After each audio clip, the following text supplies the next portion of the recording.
So this kind of plays on from our a series that we've kind of done in the past, that some popular myths that just don't seem to die, that always continue to pop up. But I think as more and more becoming more educated about their health and fitness, it's probably one of the positives actually coming out is people are starting to understand that why soreness is actually a terrible indicator of a workout or the effectiveness of a workout.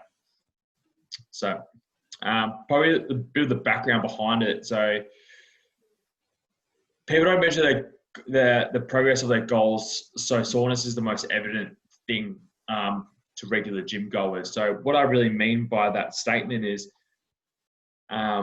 when people go to the gym, and if they don't write anything down, or say if they do a class or something like that, they don't write down what exactly they do for the class, how many sets, reps, or whatever it may be that we do within an athlete, is the only thing they've got to gauge off to show the effectiveness of the actual training session is how sore they are. So it's just basically almost like an immediate response, basically, of how hard they're huffing and puffing is basically another way to kind of measure it for them.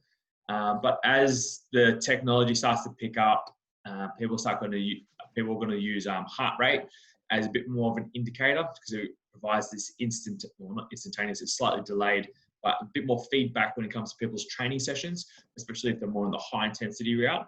But I think when people that go into the gym, they have no set plan, no structure, no goal, or no specific outcome they're really trying to attain, they just go there because they're told it's good, or they're kind of like, doing certain things and just go to they're feeling sore. It's very hard to measure the progress in terms of whether or not they're moving more weight, whether they're moving more effectively, whether or not they're able to do more sets, more reps, whatever it may be, whether they can move up in terms of the variation and do something a bit more complex than that. And this is basically where people kind of stuck in the rut, is they continue to do the same thing. They get a little bit of soreness from the first couple of times, and they don't get any soreness, and they always ask the question is whether or not I'm actually getting better or making progress on whatever they want to achieve. Recovery and nutrition status can actually affect the soreness of someone post-training. So the water content, carbs, and protein, that pre-training meal is actually really important. So that can actually affect whether or not their training session is effective, whether or not they can actually work hard, but also determine the intensity of how hard they can work. If they're depleted in carbs, you can't be totally depleted in carbs, but if you're depleted in carbs and have little protein, more than likely your body is going to be quite sore after the session. And also sleep can actually impact the ability for someone to feel sore or feel recovered post-training as well. Duration and intensity of the actual session can actually be a big impact, but also when it comes to individuals that haven't trained for quite a while, or those who are very new to training, a lot of people tend to go hard and long for the first session because it's kind of like, oh, everyone else is doing it, I'll just kind of follow suit. This is where they get into the trap hole where they might not be able to walk properly for 3 days.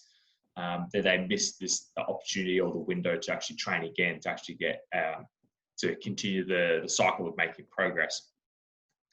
Also, the environment can actually impact someone's ability or someone's soreness as well.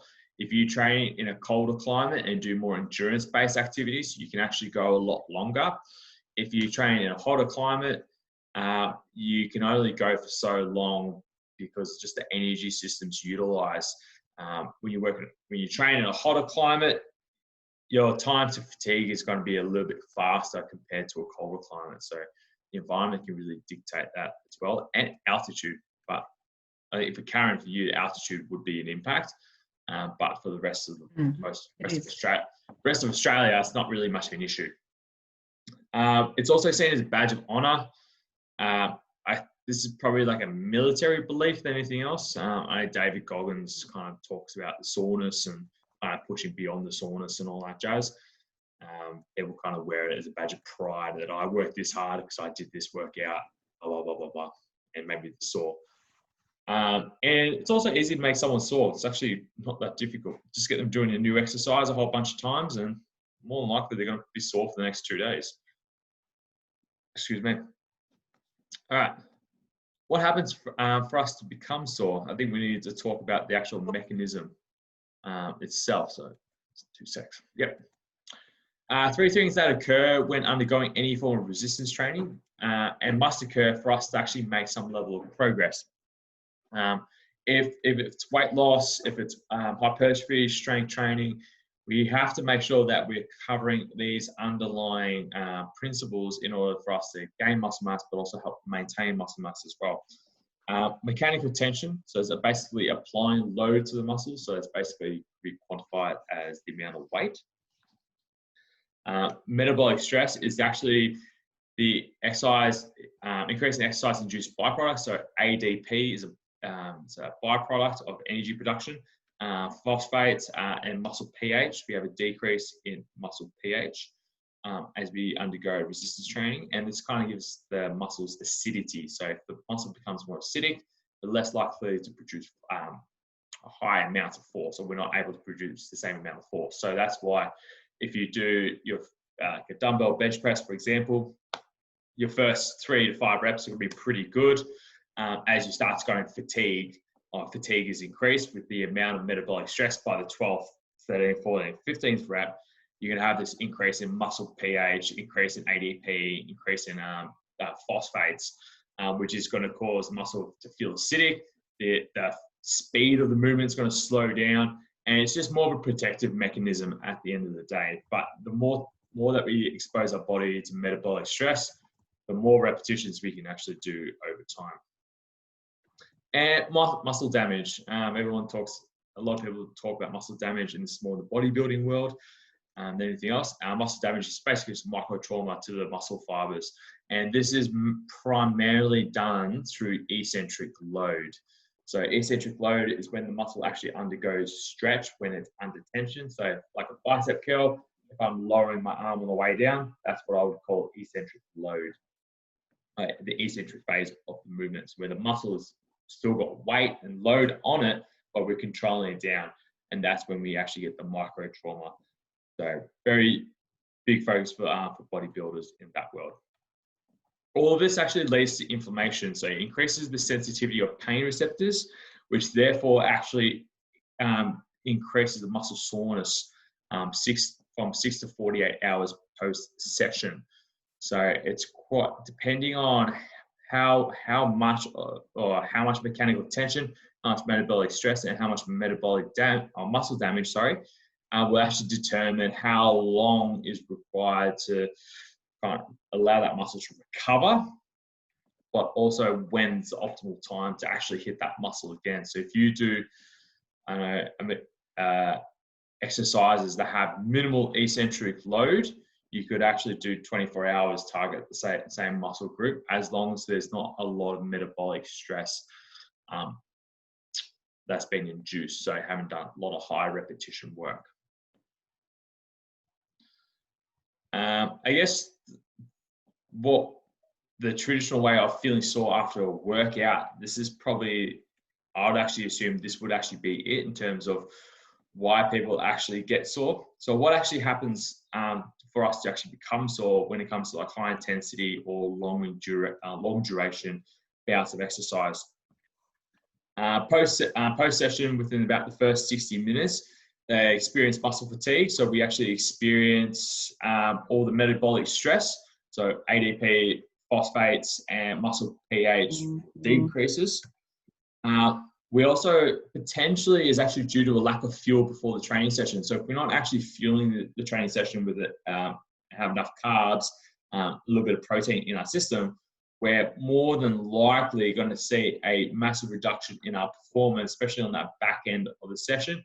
And therefore our time to fatigue is going to be a lot shorter. So we're really going to hit the wall a lot faster. Depletion of muscle glycogen. As soon as muscle glycogen does become quite heavily depleted, our force output is quite diminished, but also inadequate recovery between efforts as well. So when it comes to high intensity interval training, it's a reason why it's called high intensity interval training. There needs to be intervals where you do rest as well as work. So we're going to make sure that the rest and work periods that you do have between your exercises or between your sets is actually adequate for enough recovery to help reduce the amount of ADP and PI to be converted back to ATP, which is basically the energy source for muscular contractions. And we have an increase in muscle pH as well, which allows us to actually move the weights at a faster speed if we have adequate rest in between each set. Hydration status is actually quite important. So the blood can actually become a lot more viscous, and therefore it actually harder to pump around the body, which therefore causes increase in blood pressure, heart rate, and cardiac output. Layman's terms, body has to work a lot harder in order to get the outcomes, in order to keep the workload up. So basically you could do the same sets and reps at the start of the session, and you could do that at the end of the session, but really your body's just working so much harder on the back end of the session. So therefore the intensity of the work, the internal work the body has to do is a lot higher. And just a quick summary of what we just discussed. So there's so many influences that affect how sore someone can become after a session. But we need to measure and record what they're doing. It's going to be a better indicator to show the effectiveness of someone's training. So if you have a session that you particularly found hard, maybe it's worthwhile revising that session in 2 or 3 weeks' time. So then you can actually see what the actual progress is. So you're comparing apples with apples at the end of the day. And why is it not worth training to total fatigue or total soreness? I think people kind of miss the point on this one. You still need to live your life at the end of the day. Too much training volume, can actually leave you feeling tired and exhausted. So basically, if you smash yourself first thing in the morning and you're totally fatigued and you don't have enough carbs in your system for whatever reason, what's going to happen? Your performance throughout your day to be a human being, to be a parent, to be an employee, or to be a boss is going to be really diminished at the end of the day. So the training should be to set you up for the day at the same time as to continue to make progress. Too much training volume, so sets, reps, times sessions over a week, over many weeks actually, can actually place you at a greater risk of injury. So when we increase the fatigue over a short period, but also multiple sessions and multiple weeks, actually increase the likelihood of injury. So it was quite interesting. It was quite interesting when CrossFit came out and what was it called? F45. From all the practitioners I spoke to, so osteos, physios, chiros, all that jazz, they actually saw an increase in business. And the people they were actually seeing were individuals who were doing these CrossFit workouts to F45 sessions or like high intensity interval training, is because they haven't adapted to the training volume or that's actually required to do the session effectively, or the session hasn't been toned back so that they're not experiencing too much training volume, so therefore injury won't occur. So they haven't really mitigated anything at the end of the day. They're just kind of like, oh, just do more. What do? They feel slammed. They get to the end of the session, got 10 minutes to go. They try and do a box jump where we know fatigue's high, force output's going to be low. What do you know? Karen's face off, head butted the bloody box on the way down, splits her head open, and there we go. It's the end of the session. It also can impair the recovery for your next session.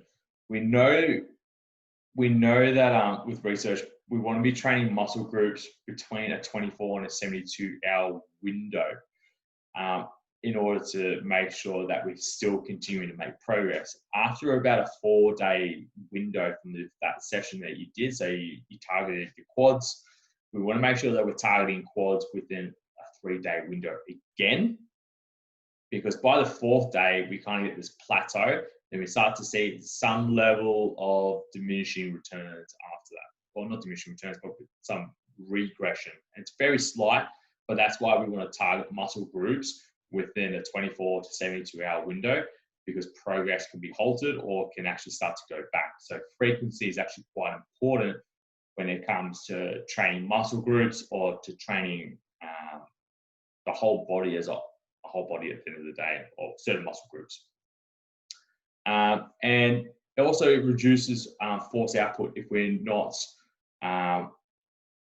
if we're training too much, it reduces our force output. So therefore, if we want to train a day or two later, our ability to express force and move explosively or more powerfully is actually being quite diminished, because we've still got that fatigue through our body at the moment. And it doesn't measure progress at the end of the day.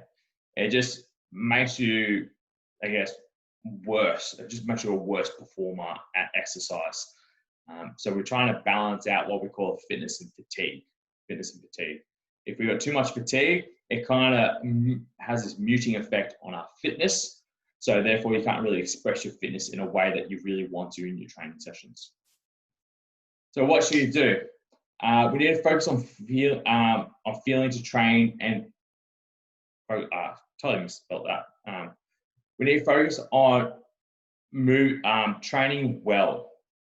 And I think moving well and training well. So quality of movement needs to be the first priority. Then once the quality of movement's there, we just increase the amount of sets and reps over time. Then we need to track your sessions and the progress as well. So from a coaching perspective, I always want everyone to track what they're doing, because we can actually see how much progress someone's actually made from session to session. They might have found session for week 1 a lot harder compared to week 3. And when they said week 3 is feeling really good, okay, we can really start to make some progress here, because we've got that consistency, laid a little bit of foundation work, and you become more comfortable with your movements as well. Progressive overload. So we want to increase the training volume by approximately 5% per week. This will vary depending on what we're trying to focus on. It's just a rule of thumb at the end of the day. And we want to track your nutrition and sleep. This will impact your training and recovery, so therefore your results. If we're not tracking our nutrition, or at least have some idea of what we're eating, we're potentially going to at least have a potential lack of fuel for the training session, which is also going to impair our performance in the gym, but it's also going to impair our recovery as well. So there's a bit of a flow-on effect that happens here. And that's it. Nice and easy.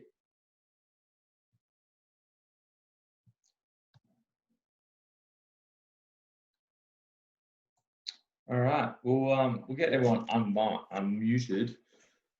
We get Karen. What would you like to add to the conversation?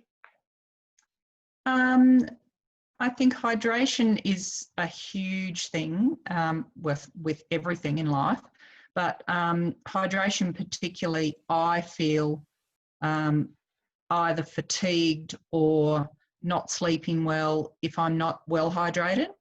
So hydration just means you have more blood volume and you actually make more blood, which gives you more vitamins, resources within your blood for your body to use as fuel. One of the precursors, the big precursors, and precursors are vitamins that are used to make things in the body. So as far as energy goes in the ATP Krebs cycle, vitamin B is really important. Vitamin B12 is really important for protein. But if you don't have enough hydration, enough blood, you won't have enough of these things within your blood to help you with the energy and the energy output. Myself, I look at hydration as in my skin particularly, or if I'm sleeping well or not sleeping well. If I'm sleeping well, I know I'm hydrated, I've got energy, I can get up in the morning, I'm not tired when I get out of bed. It actually is one of those underlying things that you don't think of. If I'm not sleeping well and I feel I'm hydrated, I will then have some multi-Bs just to boost my system. Only in the morning, not at night, because it will keep you awake. But maybe a multi-B, maybe every second day for about a week to see how my sleeping goes and my hydration, because that use of those two things within your energy and the way that you can train and improve your strength conditioning is really key. So if you don't have those building blocks, you can't build on it. Mm. And that's what I look at. You know, yes, and you should probably eat more protein and more carbs, but that comes further down the track. You need first the ability to be hydrated and have those things within yourself to then build. And yeah, overtraining, oh my gosh, no, definitely, you know, it's not the way to go. And I think you said the recovery between sets is really, really important, because you're actually on a high when you're doing your session, but you can actually be on too much of a high, I suppose. You know, you just want to get along with it because you know, the endorphins are pumping around your body and it feels really good, but you've just got to pull yourself back, I find, to say no, just fully recovery first and then on to the next exercise.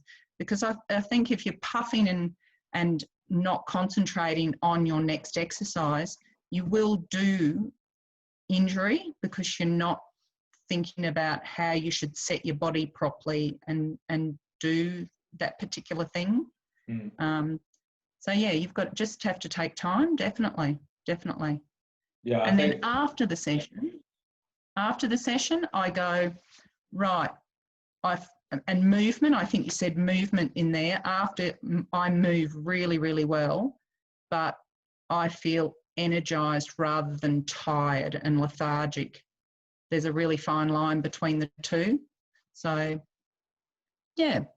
That's good. I think you're absolutely spot on with everything that you say. But I could have gone on for ages about this topic, but I think most people just need to realize. Oh, yes. Yeah, you can go deep in any direction.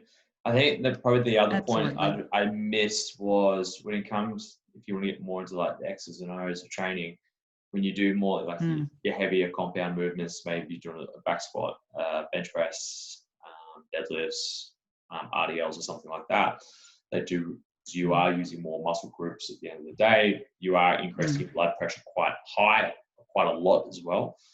And your breathing pattern does change quite a lot. So it's actually worthwhile having longer rests when you're using your smaller muscle groups, say if you're doing like face pulls or tricep extensions, bicep curls, calf raises. You know, you can smash out, 20, 30 reps, have a 20, 30-second rest just to kind of get a little bit of composure and bang out another 2 to 3 sets on top. So it really just depends on how the program's actually formulated at the end of the day. But that's just more exercise programming than it is. Well, that's another topic on itself. And blood pressure, the key to blood pressure is being hydrated completely. The more hydrated you are, the less pressure you have on your blood vessels, and the more blood you have in there, the less pressure there is. Your blood's not straining. But that's sort of how I, as not an elite athlete, the way I look at my training, the way I judge it, and definitely tracking how you're going is key as well, definitely. And that's the way I put it in. I'm not a weightlifter or anything like that, but that's how I look at my training, particularly as a mature woman with a kangaroo and a baby in my background. Good. Thanks, Karen. Mum. Yeah. You're on mute.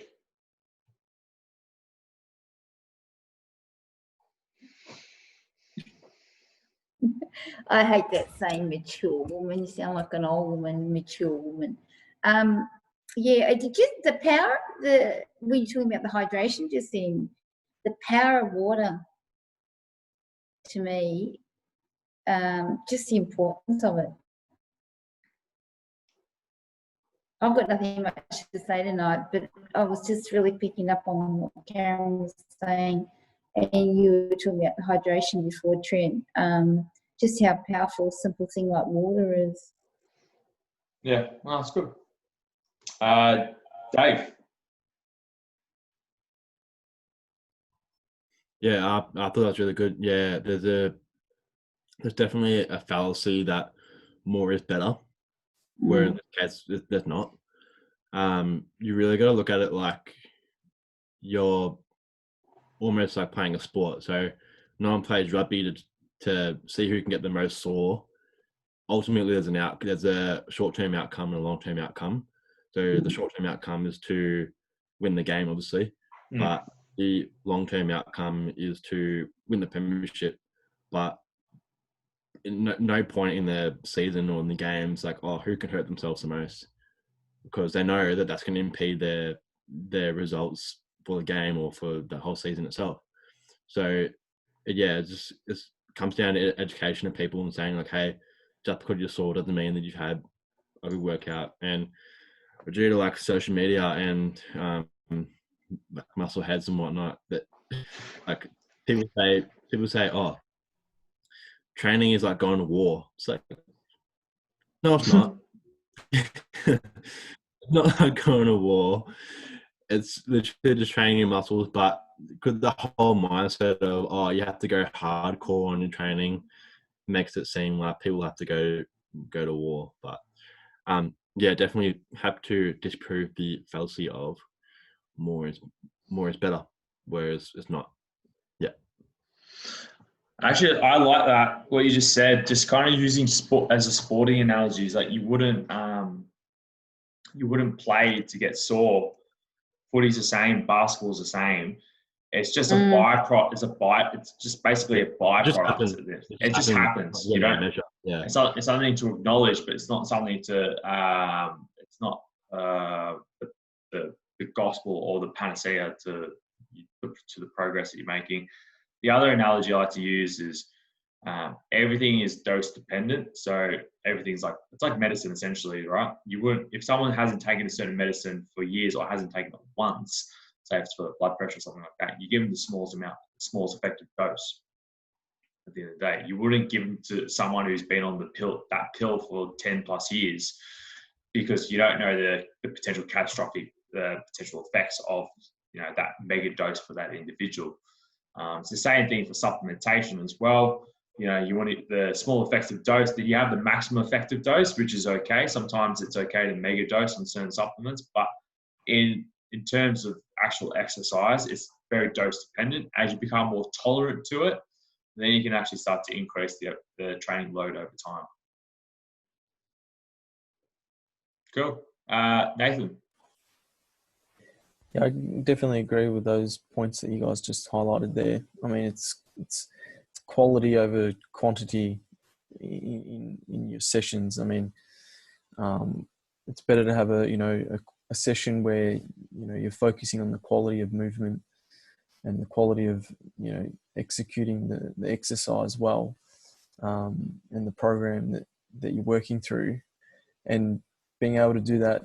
I think what you said was frequently throughout the week. So, training muscle groups 2 or 3 times a week is much better than just putting all that into one session on the start of the week and then you're sore for the rest of the week. I mean, the body doesn't adapt well that way. It's better you're microdosing it, like what you said, throughout the week, and then you just progress as your body tolerates. So I definitely see that, obviously, with clients at Inner Athletes. That's how we do it, is it's all microdosed, and we see obviously really good results that way. It's never smash them for 1 day a week and see you later. Like it's thought out. It's all programmed where they're microdosing, and we just slowly progress as they go through. So yeah, definitely a good webinar, and we just need to stop chasing soreness and have a bit more common sense. Yeah, it's pretty much it. I think that's a good one. So another point is probably your body adapts to what you constantly expose it to. So if you're not, if you only do this one mega dose of training, but then you don't do that mega dose for another week, you're kind of losing out on the critical point of frequency. it's the same thing for anything, right? The more that you study something more frequently, the more likely you to retain it. The more likely you read something, the more likely you retain it. It's basically how the human body adapts.